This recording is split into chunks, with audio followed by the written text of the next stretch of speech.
Hey guys, it's Tiny Tom Logan back with another video for you. And today we're going to be taking a look at the new Corsair 350D.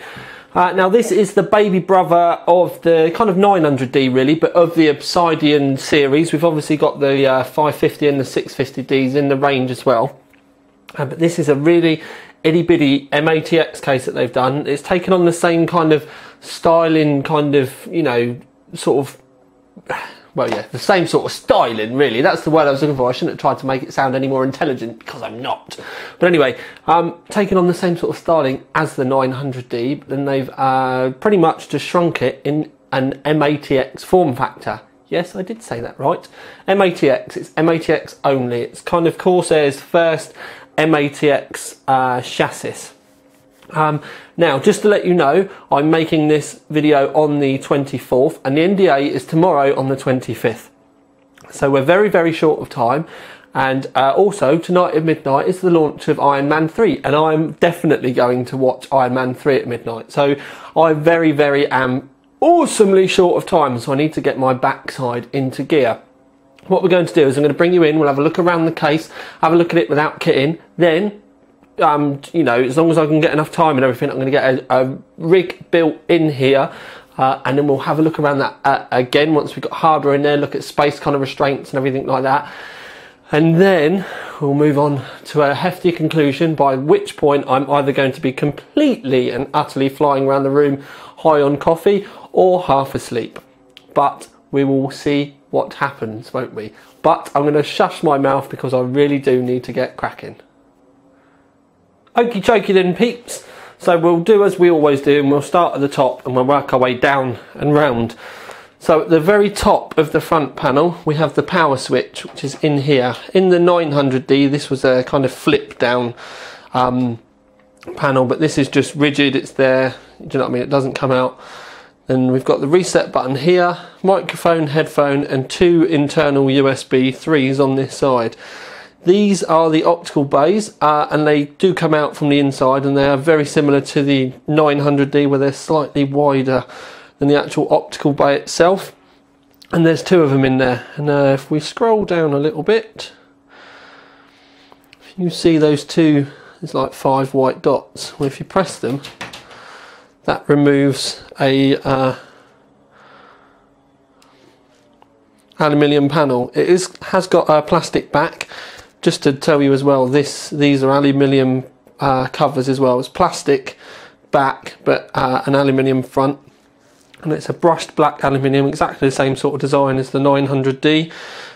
But you remove that, and it shows you or exposes the dust filter for the front. That's a 140 fan in there, but you can switch out for two 120s, and there is a fair bit of airflow around the outside of this, although you wouldn't kind of think it, because the 900D, the 900D did have extra vents in the side, but there's plenty of airflow with this. And if you pull it down, you can see that we can easily remove that dust filter for cleaning, and then that exposes the 140 in the front. But as I said, you can fit two 120s in there should you wish. Oh crikey, I'm throwing stuff around. Right, so I'm trying to put this back together. Clip it all back on. Just need to line the pegs up at the bottom. There we go. Leaning in from the sides, not the easiest way. But anyway, that's it on. And if we scroll down just a little bit further to the bottom, we can see that you've got the kind of feet area, which is very, very similar again to the 900D. The whole front really is just a miniature 900D case, to be fair.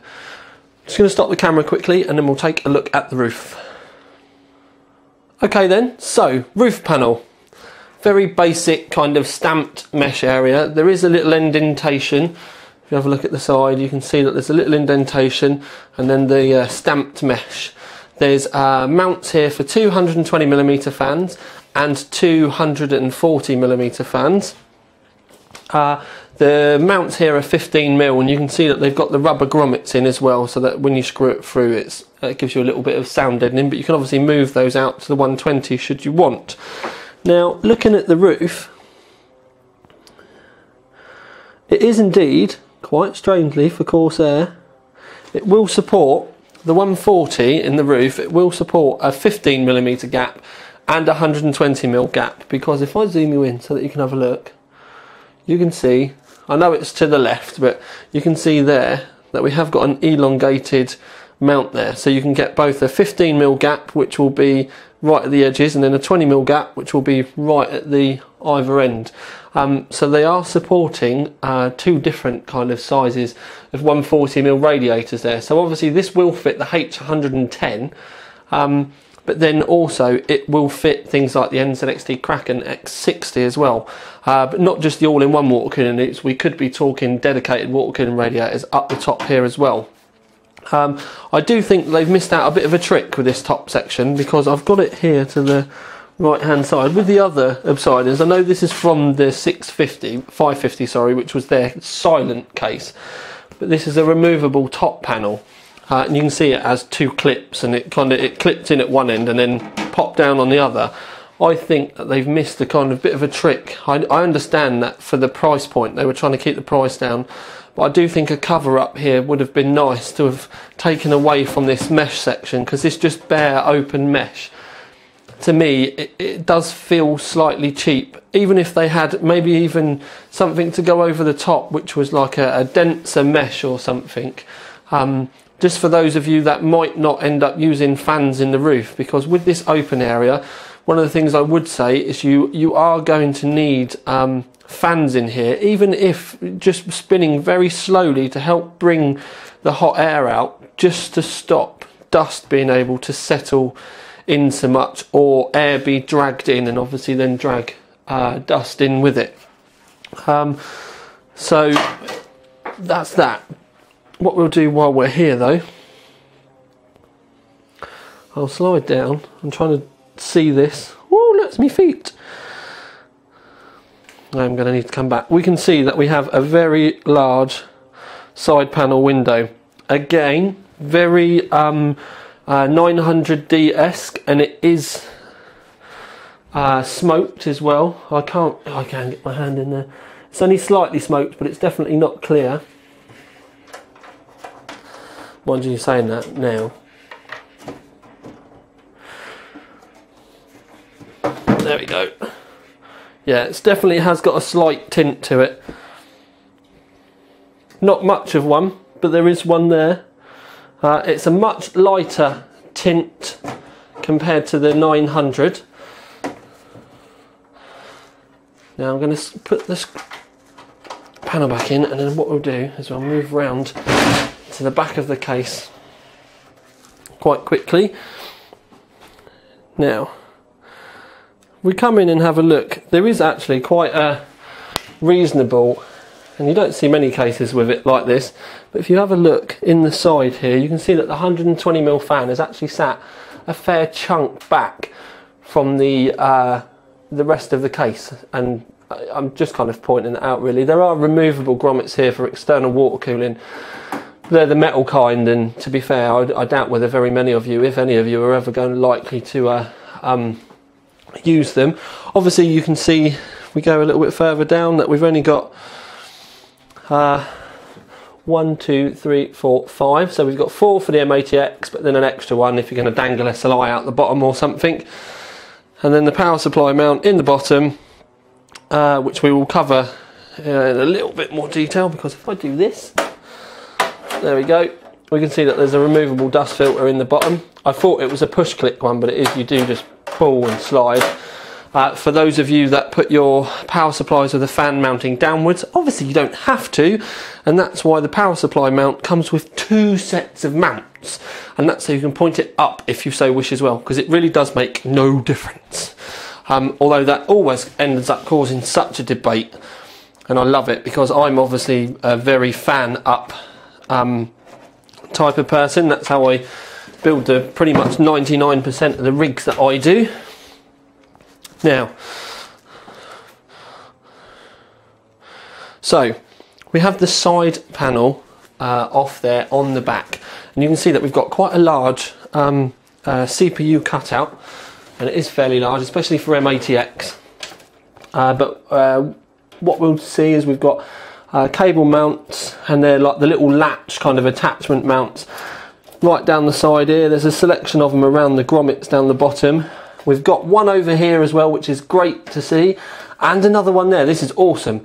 These two, although it might sound really simple, makes a lot of difference, because then that means when you put your 8-pin CPU power up the side, you've actually got a couple of latches to latch the 8-pin cable to. This is brilliant. You'd be amazed the amount of cases that don't do this.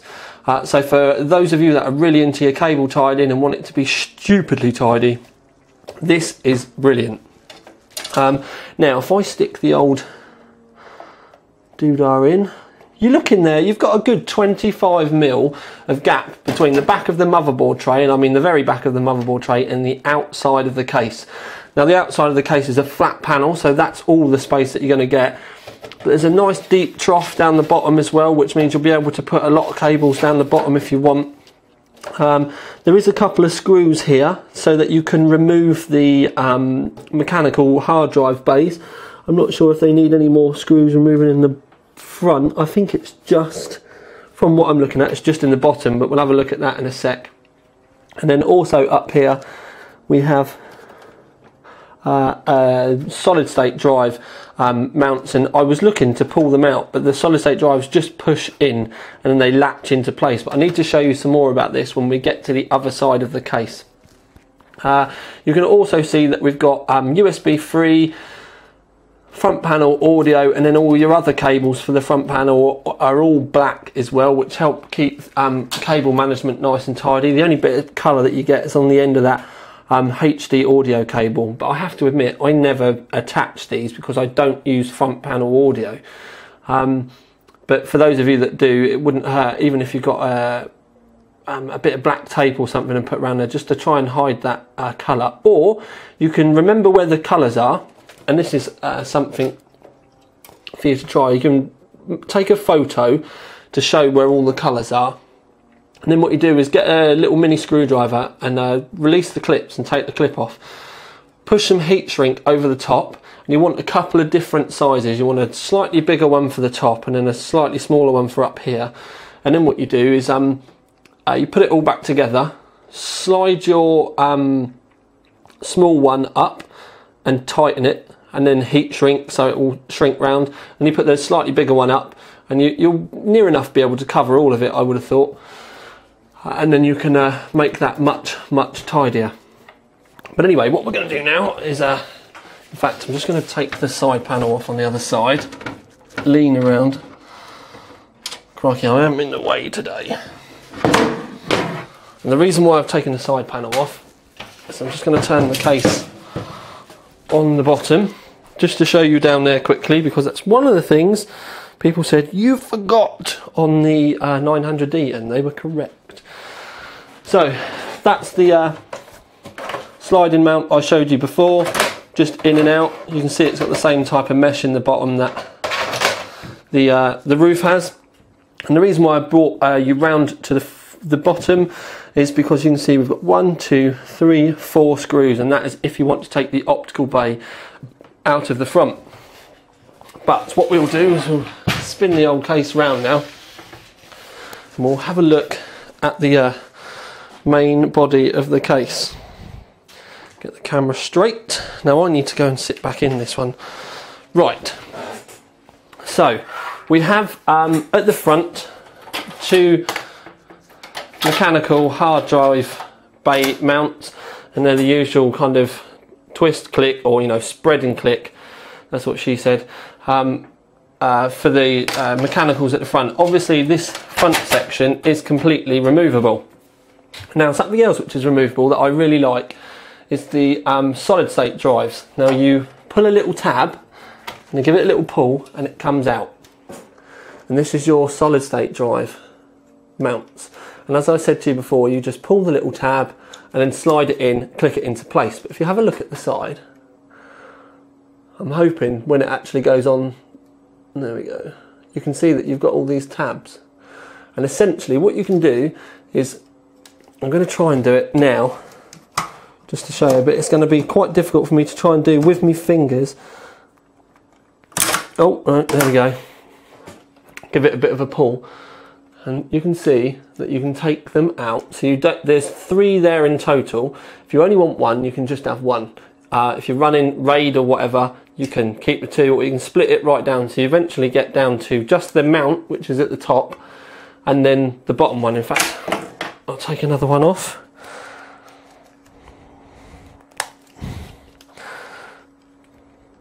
I should really have done this with a screwdriver.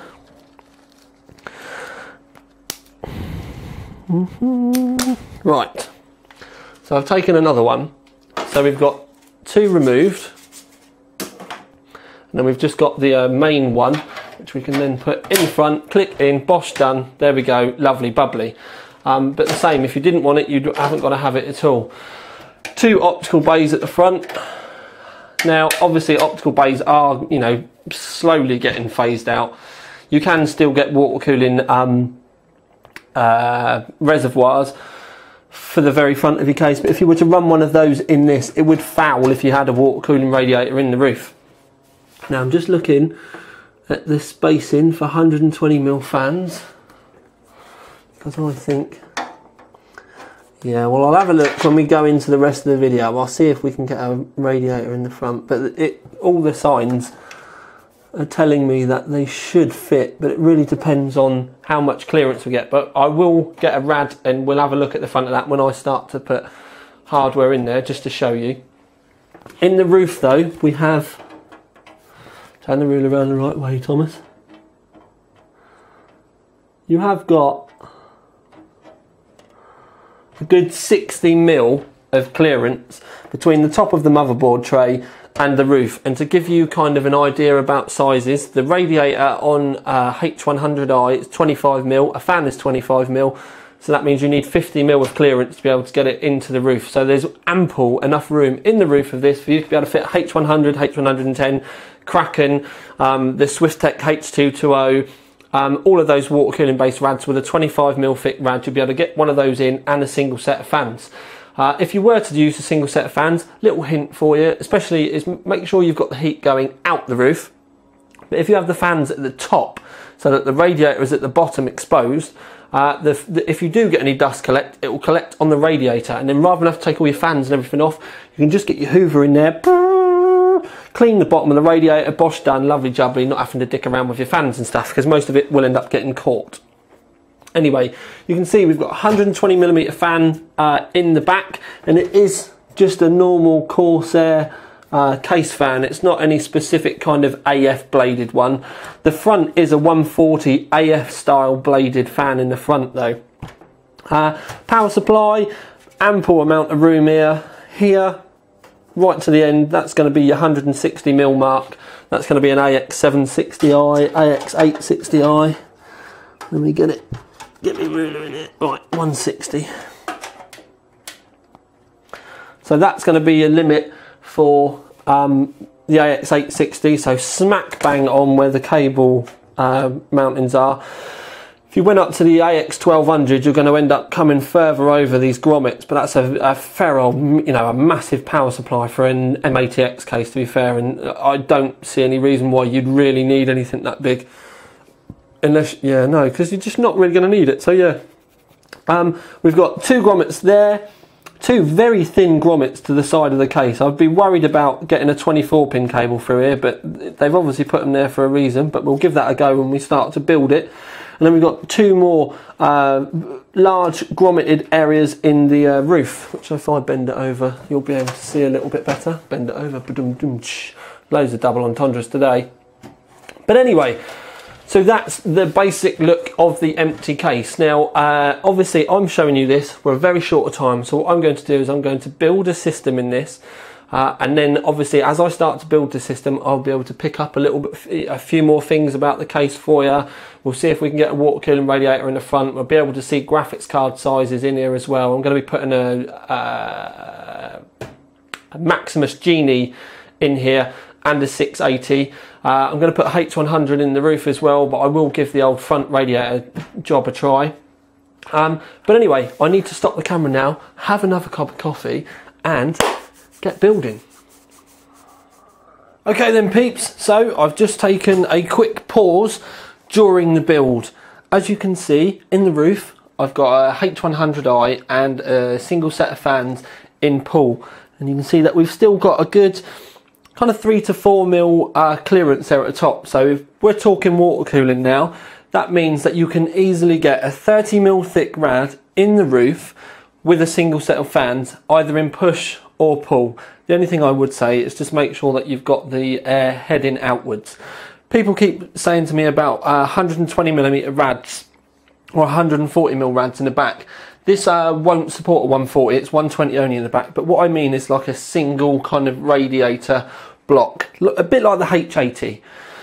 Now I personally, a personal opinion, I don't like them because I think they add unnecessary clutter. If you had a radiator here, a radiator in the front and then another 120 in the back, I think it just makes it look a little bit too cluttered. It adds all extra hosing in and stuff, and I personally never have liked them, which is why I always kind of advise against it.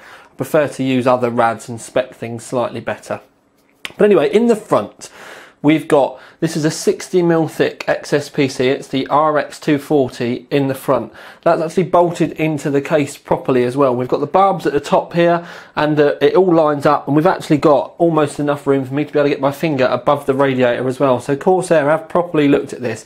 The mounts are there exactly in the right places. Obviously, with this section here, the fans are going to be on the outside blowing through. There is room to get a second set of fans in on the inside if you wanted to go push-pull.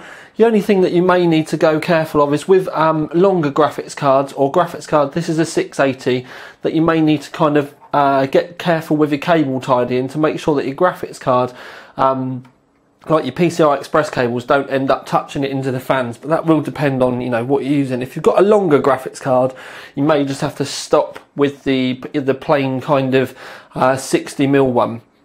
So you can gauge that by, that's a 680, you can work the rest of them out. Most of them are getting smaller now rather than longer. The Titan fits in there fine. But the point that I would like to raise is if you are going to use a rad in the front, you've got the fans on the outside, we've still got room here, which means you could get one of the Alpha Cool Monster 80mm thick 240s in the front should you want. I think if it was me personally, I would probably go for some slow spinning push pulls. The SP120 Quiet Editions in the front, I'd probably go for that really. Although the push pull would just be so that you could run the fans at stupidly low speeds and still get enough airflow across it. If you don't mind a little bit more noise, you could use the Monster in there, but you'd, like I said, you'd probably have to run those SP120s at excuse me, you probably have to run those SP120s if they're Quiet Editions. You probably even want to run them at 12 volts just to make sure that you are getting a decent amount of air in the front. If you are going to run a radiator in the front like this with dual fans, and then you've also got a radiator in the roof like I have, and it is exhausting, which for me is the way it should go, something I would say is get yourself a 120mm fan filter for the back and flip the rear fan round, for no other reason than to keep that positive air pressure in the case, so you've got more going in than you have going out, and by that way you'll keep the dust down, you'll stop it, you know, getting pulled in all the wrong places. People are then going to start worrying about like the power supply fan and stuff like that. You really don't need to worry about these things. They really don't make enough difference. Just, you know, contend with the main ins and the outs that you've got from the main airflow fan and forget everything else. You really don't need to worry about it too much. That's going that little bit too far towards I can't think of the word that I'm looking for, but yeah, overkill. Now, what I am going to do for the rest of the build is I'm going to whiz the XSPC out the front, because something I do need to point out is the SSD bay that goes in the top, or goes in the thing here. If you are going to run a radiator in the front, you lose the ability to fit this, and I'm going to be using this in the build for the rest of the review. Obviously I'm not building a full water cooling loop in here, so the radiator is going to come back out, SSD is going in, but I'm going to leave it exposed, just with that standard 120mm fan, 140mm fan in the front as my main intake.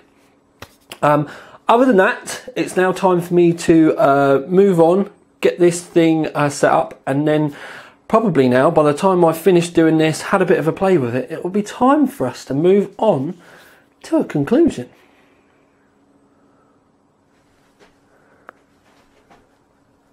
Hello! Right, anyway, yeah, it's getting late. So we have the final built rig, and this is the just like kind of like the end rig. You can see a rough bit through the window. Obviously it is a slightly smoke window. These are really growing on me. I really like these smoke windows. But anyway, take the side panel off, put that down. As you can see, I did show you water cooling before. It's the same rough spec as with the radiator in. I've just taken the rad out, but just so that you know, I've only got a single SSD in the top, but you can obviously add the others back in should you want. There's the clips to be able to put at least another 2 in. I'm sure Corsair will sell the extra mount separately, but don't forget that if you want, you can still have the mechanical hard drive bit in the bottom, and that can hold another 2 mechanical hard drives in there should you want to do it. I've just taken this out because if this was mine, this would be how I would have it set up. Got a H100 in the roof, as I've said before, with the fans pulling through the radiator, because then when it comes to cleaning, you can just clean underneath here, nice and easy. H100. Now with the H100, quite strangely, what I've done is I've got the 2 fans for the H100 on one side, but then I've got the case fans, front and that, on the other side. So I'm using the H100 as like a fan hub as well. I've not actually tested with these fans to see what it's like, but generally what I have been doing recently is setting the H100 to maximum and then using fan speed reducers. May sound like a weird way of doing it, but it does actually help keep with the cabling that little bit lower. Sounds strange, but it works. Anyway, you can obviously experiment and do what you want. You could have it set up so the fan speeds all change. The only reason why it becomes difficult is the H100 is obviously designed for the fans that come with it. So when you start running quiet editions and, you know, mixing and matching fans, the fan speeds can be all over the place. But anyway, we've got a GTX 680 in here, and you can see that we've got bloody loads of room all the way around here for this to be able to breathe. 680s with standard fan profiles are bloody quiet anyway, so you've really not got to worry. And we've obviously got the standard 140mm fan in the front, which is there, so it's blowing straight over the top, and underneath this it'll be it'll run lovely. Standard 120 in the back. Now at the moment it is on intake, sorry, it's on exhaust. If I was going to be running this case long term with this spec, I would flip it round and put a dust filter on the back. But for the sake of this review, I've just left it this way round, and we've obviously got the AX 760 in the bottom. Some people might find it a bit of a pain in the bum that you can't get at the SSD from this side of the case. But to be fair, the amount of times that you're actually going to want to remove it, it's really not going to be that much hassle to take the back panel off. And talking of the back panel, I'm going to spin the old girl round. I'm just going to take the thumb screw off. Boom! There is a little bit of pressure there with cables, but as you can see, it's not a massive amount. It is something that you can just line it up and it's there, it's done, and there's no massive bulges or anything. Now, flipping this round, I just need to make sure that the camera can see all right. Yes, you can. Now, it's not the tidiest build in the world, but at the same time, I've not tried it to be. Just so that you're aware what we've got in here, there is a spare Molex in the bottom, just in case. I've put that down there just so that the cables were in on the other side, so you've got a fair representation on what was going on. We've got all the fan cables and the H100i plugged in up here with the SATA. So the SATA comes up, goes in the solid state drive, then it comes around the top and comes up to this. We've got the USB 3 plugged in. The only thing I've not plugged in is the HD audio that goes around the outside and it's actually stuck over here. But as you can see, when I said to you about it's so nice to have some clamps for the 8-pin CPU power, you can see I've got that going all the way up round here.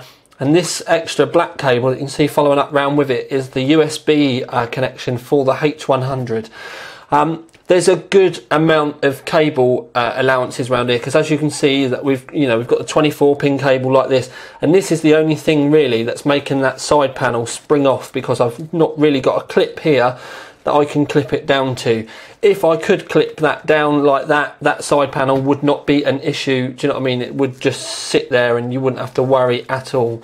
So it's not the tidiest rig in the world. There's only a handful of zip ties on there, but this, you could go properly anal and make this so much tidier if you really wanted to. But then again, I know a lot of you aren't even going to bother going to this kind of extent. And to just show you how simple it is to fit it with those cables on. All you need to do is literally give it a little bit of a push, get your thumb screw in, that's one, get your other thumb screw, that's the other one, and there you go. The side panel's on, no bulge there or anything, it's all lovely. You can get a better view from the top there, you can see that you've got no worries. So all in all, I'll press the button on the front. So all in all, it's actually a lovely little case to build yourself a rig in. Now obviously I'm running the Maximus 5 in there and a 3770K with a 680. On that board I can easily get a 4.8 gigahertz, that's 2666 memory in there as well, 680 water, with the H100 on water cooled. It's a bloody powerful rig, and it's quite, whether the case is quite small and light as well. I mean, I know it's not got a handle, but it's not like it's like particularly heavy for me to pick up. You can throw it around. Priced out, I don't know, yeah, look, you can pick it up with one hand. It's really no drama there at all. It's a lovely, it would make a wicked little LAN case, but I want to save some of this now because we need to get on to a conclusion, because it's, what time is it now? It's 9 o'clock. I've obviously been to the gym and I've eaten as well as doing this today. So what I want to do now is I'm going to film the conclusion, then I can get it all rendered and get it all ready to upload for you tomorrow on the 25th, which is the NDA day. I can't believe we've had such a short amount of time on this. I did want to chuck some proper water cooling at it, but I just, personally, I didn't have time to do it justice, so I just stuck with something simple. What I will do at a later date is I may well do a proper water cooling guide on this for you, just to give you a little bit more of a TTL insight. But anyway, it's now time for me to get the chair out, sit down, and we'll do a conclusion. Right then peeps, we've made it to the conclusion. I'm hoping I'm not going to have any mic problems. I've just broken the clip off of it and I can't find a pack of replacements. But anyway, so we've got the 350D here, and for the first time in a video I've also got the comparison with the 900D behind it, just so that you can see the size differences here, both height wise and width wise. You wouldn't really want to compare them that much really. It does make me wonder though, just seeing the two side by side like this, whether we are going to see a more kind of ATX based one to come in on a mid place to kind of fall in between the two. Something around the lines of maybe a 750D maybe? I don't know. This is proper speculation. It's not something Corsair have hinted at me about. It's just something I've been saying to them a while. We needed an ATX case that had a 360 in the roof and possibly a 360 somewhere else, and then that would have been alright. So if they did something between the two, that's the reason why it would be there. Anyway, right, conclusion. Price wise, you're looking at 86 quid for £87, sorry, for solid panel, and then 93 quid for the window panel models. And to be honest with you, I'll tell you what I'm going to give it, and then I'll explain why. I'm going to give it the gold award, and then but there I know that straight away, instantly, people are going to start talking about the Fractal Arc Mini, and that's probably one of the few cases out there at the moment I see as being a competitor for this in the MATX market. They've gone about the way they do things very differently. With the Fractal, there's less water cooling support, but then again, I did give, when I have done the MATX cases in the past, I did quite like the way they've done things. It's more plastic on the front and on the top, but the design is quite sleek. The actual build quality is the same. It's just with the Fractal, there's a few less features there. It's mainly the water cooling support in the roof, water cooling support in the front, the SSD bays, removable bits and bobs. With the Fractal you can remove a bank of cages, but to be fair, I would say with this, a lot of people will say, would it be worth the extra £20? And the difference for me would be, it would really go with how you're looking to cool your rig, and the kind of designs, and maybe some of the other bits that you're looking for as well. But now this is the huge but, and this is where many people will say that the blatant differences between the Arc and the Corsair is the window.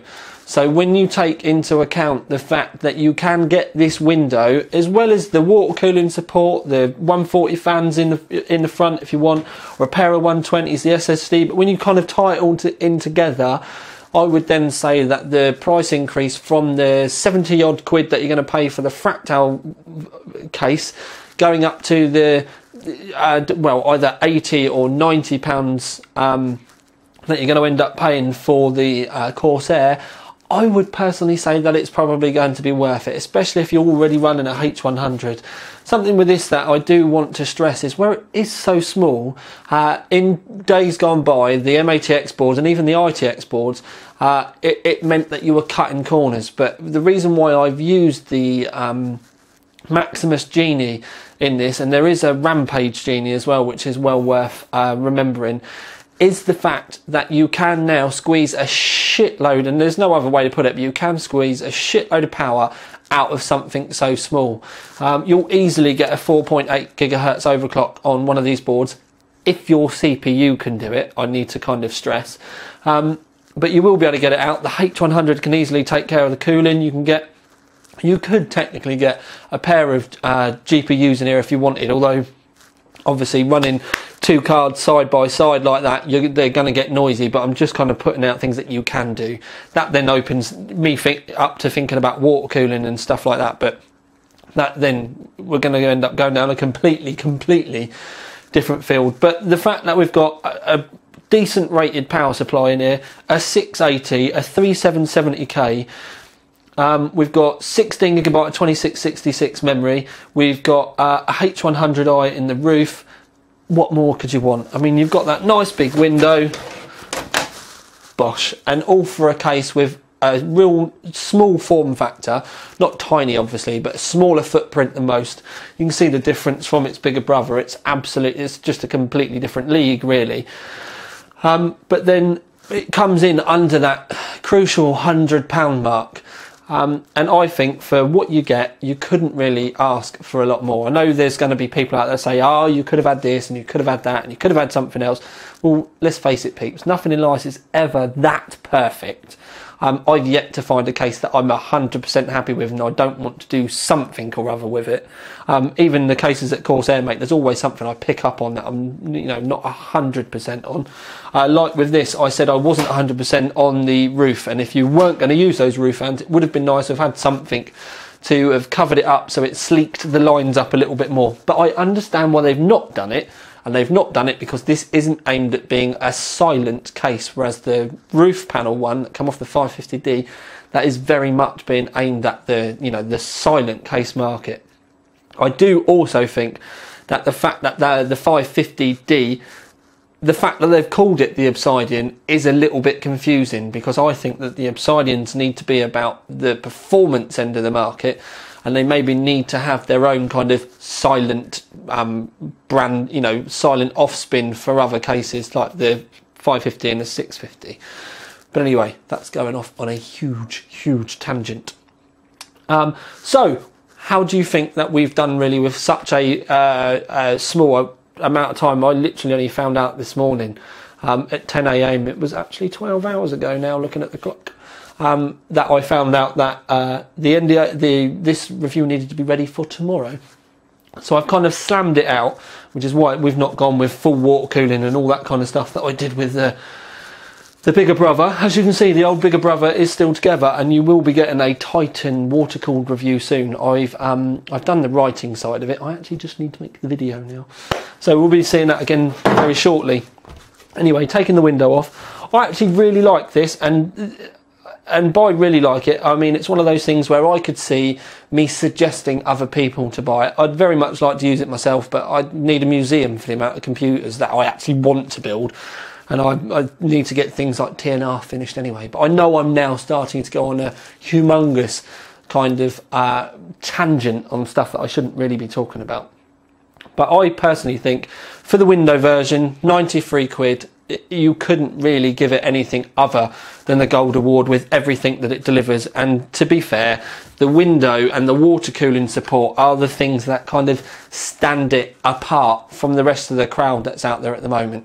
And also, for those of you out there, just don't forget, if you are thinking about buying yourself a new rig, MATX could be the way forward if you've not got that much room in your computer room, in your man room, or do you know what I mean, however you want to do it, go about it, or you carry your, you take your cases to lands a lot. And to be fair, a lot of people then go, well, I want a handle. Well, it's got that little not handle, but it's got that little grab mount at the front, and this rig really isn't that heavy. I'm not struggling with this at all. I can hold it out at arm's length. Admittedly, I'm not balancing it very well, but I can hold it out at arm's length. It's not massively heavy, mainly because there isn't really a lot in there when you think about it, and there's not a lot of metal in the case either.